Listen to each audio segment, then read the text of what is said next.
Assalamualaikum warahmatullahi wabarakatuh. Perkenalkan, nama saya Saraswati Sabila dari jurusan Rekam Medis dan Informasi Kesehatan Poltekkes Kemenkes Tasikmalaya.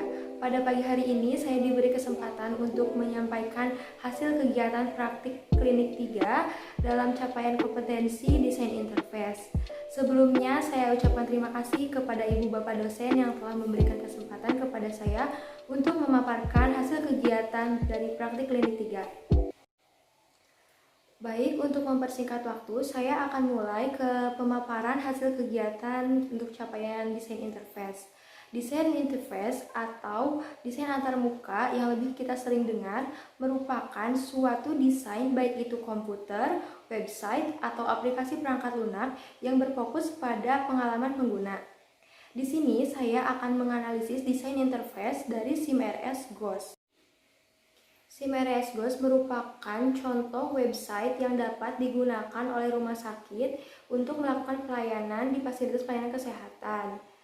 Adapun hal-hal yang akan saya analisis dari desain interface SIMRS GOS itu sendiri seperti specify requirements, direct manipulation, protection, dan responsiveness.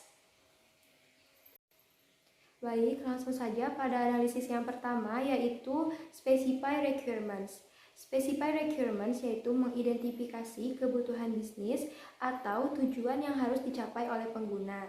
Nah, pengguna dapat menggunakan SIMRS GOS ini untuk pendaftaran pasien dan pelayanan seperti laboratorium, radiologi, konsul, resep, mutasi, dan lain-lain. Pengguna juga dapat mendaftarkan pasien dengan mengklik tombol atau pilihan pasien baru dan menginput data dari pasien itu sendiri. SIMRS GOS ini dapat digunakan dalam kehidupan sehari-hari di fasilitas pelayanan kesehatan dengan SOP yang ada di fasilitas pelayanan kesehatan itu sendiri. Baik, langsung saja ke analisis yang kedua yaitu direct manipulation. Direct manipulation yaitu dapat dilakukannya shortcut untuk melakukan suatu kegiatan atau pengerjaan pada aplikasi atau website. Nah, pada SIMRS GOS ini shortcut yang dapat dilakukan yaitu tab dan enter untuk memindahkan kursor pada kolom satu ke kolom yang lainnya. Pada contoh misalkan ketika pengguna ingin mengisi nama lalu menggesernya ke jenis kelamin. Nah, itu hanya cukup di tab atau di enter. Selain itu, untuk mempermudah atau mempercepat proses mengakses SIMRS GOS, apabila kita sudah pernah mengaksesnya, SIMRS GOS itu sendiri akan muncul pada Chrome. Baik, selanjutnya analisis yang ketiga yaitu responsiveness. Responsiveness yaitu tanda atau sign yang muncul dari suatu proses dalam suatu aplikasi atau website. Nah, pada SIMRS GOS 2 ini responsiveness muncul ketika pengguna mendaftarkan pasien baru, lalu menginput datanya dan menyimpannya. Setelah itu akan muncul pop-up yang menjelaskan bahwa data yang telah diinput tersebut sudah tersimpan. Nah, itu contoh dari responsiveness dalam aplikasi SIMRS GOS 2. Analisis yang terakhir yaitu protection. Nah, maksud dari protection itu sendiri yaitu bentuk perlindungan yang ada pada suatu website atau aplikasi perangkat lunak yang berfungsi untuk melindungi user dari kesalahan yang sering terjadi. Contohnya ketika user melakukan kesalahan pada saat input data pasien.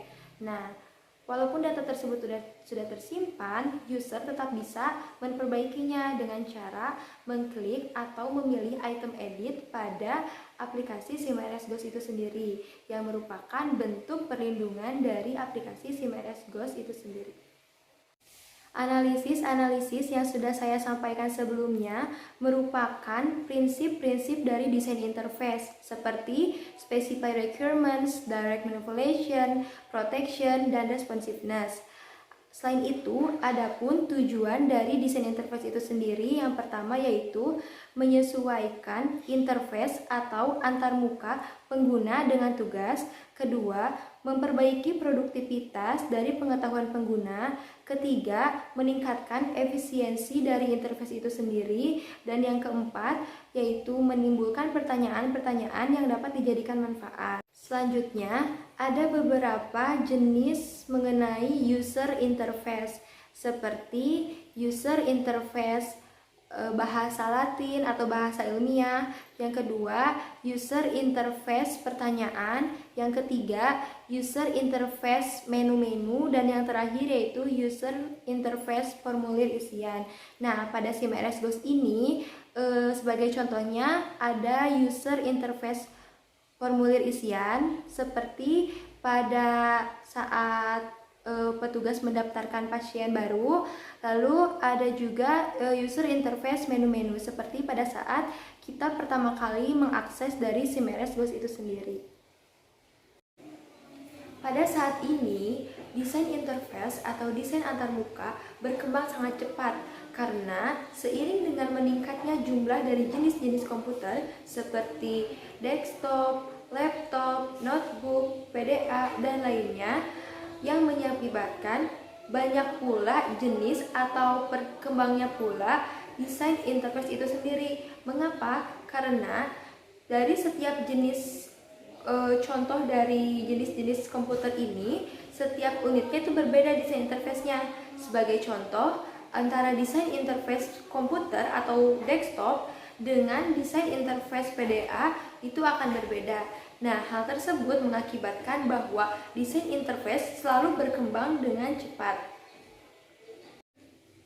Desain interface SIMRS GOS 2 ini sudah cukup baik, disertai dengan desain yang simpel yang mudah dipahami oleh seluruh pengguna, dan juga user interface menu yang terdapat pada SIMRS GOS 2 itu cukup banyak, sehingga banyak pula unit yang dapat mengakses SIMRS GOS 2 ini. Alangkah baiknya jika SIMRS GOS 2 ini disertai shortcut yang lebih banyak untuk mempercepat pelayanan menggunakan SIMRS GOS 2 ini. Mungkin sekian yang dapat saya sampaikan. Mohon maaf apabila ada kekurangan dan kesalahan dalam pengucapan. Wabillahi taufiq wal hidayah. Wassalamualaikum warahmatullahi wabarakatuh.